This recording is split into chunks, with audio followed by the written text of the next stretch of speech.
والقرآن الحكيم إنك لمن المرسلين على صراط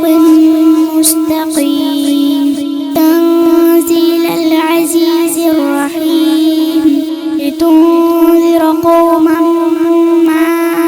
أنذر آباؤهم فهم غافلون لقد حق القول على أكثرهم فهم لا يؤمنون إنا جعلنا في أعناقهم أغلالا فهي إلى الأذقان فهم مقمحون وجعلنا من بين أيديهم سدا ومن خلفهم سدا فأغشيناهم فهم لا يبصرون فسواء